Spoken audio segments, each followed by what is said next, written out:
The war in eastern Ukraine has been going on for some 16 months now, and many of the fighters who went to the front line went unprepared, many lacking weapons and the equipment needed. Also, there was a lack of mental preparation, and many of the soldiers who are coming back now are suffering from psychological illnesses such as post-traumatic disorder. Now, this new Canadian initiative on the outskirts of Kiev is hoping to help towards supporting soldiers who are coming back from the front line using dogs like these.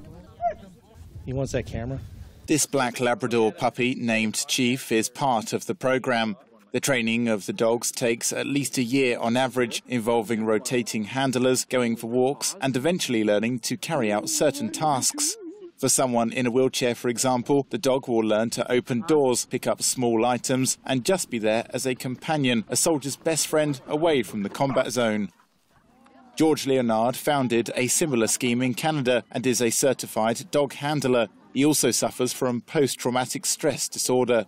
He described the psychological problems soldiers from eastern Ukraine could have when attempting to reintegrate into normal life. Basically what it is it's a psychological injury, we call it, not a disability. And basically you withdraw. You stop talking to people, you stop taking care of yourself, you get depressed. And what a dog does is it establishes a routine for you. And once you have a bond with a dog and you establish the routine, no matter what's going on with you, you will take care of that dog. And then what will happen is that dog will slowly draw you out of your shell, because for me, in Canada, when you go walking around with a dog, it attracts nothing but women. So, lots of women come up and talk to you, and then they start interacting with you. And then eventually it wakes me out of nightmares, it lowers my anxiety.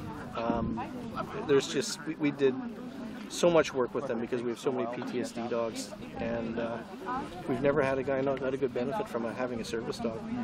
The new scheme in Ukraine is called Heroes Companion. Such parallel projects already operate in Canada, the US and the UK, among others, helping veterans who've served in hotspots including Afghanistan and Iraq. This project is directed by Kalina Kardash. So, I wanted to ask you about the project itself and the funding. Where are you getting the funding for this initiative? So right now all the funding is coming from the Ukrainian Canadian diaspora. That's definitely our main source of funding, but we're in the process of looking for new sponsors and people who would be able to help financially. Just the other day, a clinic in Kiev called Alden Vet came to us, and they told us that they would cover all of our veterinary needs and medications and all of that for free. So that's a huge help, and we're not just looking for financial help, but also help like with food sponsorship, veterinary sponsorship, things like that. And how many dogs are you training at the moment? Right now there are 3 dogs in training, and Geta here is one of them. Yeah, she's our star. And she's well behaved? She's very well behaved. Yeah, so she was a therapy dog with her owner before. Volodymyr is her owner, and he's also a veteran of the ATO. So now we're just transitioning her from being a therapy dog to a service dog. The project's leaders say the Ukrainian dog trainers are doing an excellent job. Much work outside of the exercise ground still needs to be done, though, mainly combating the stigma of mental illness in the military. We found out once you get over here, there's not a lot of laws in place to protect them. So that's one of the hurdles that has to be overcome. There's certain social phobias of taking their dogs into public. Things we have to overcome.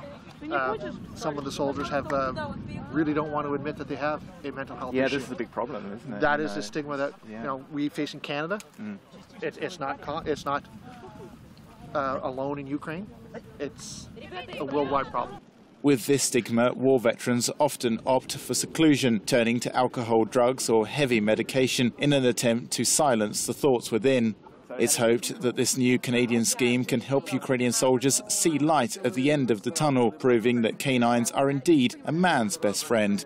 This is Tom Bell for Ukraine Today in Kiev.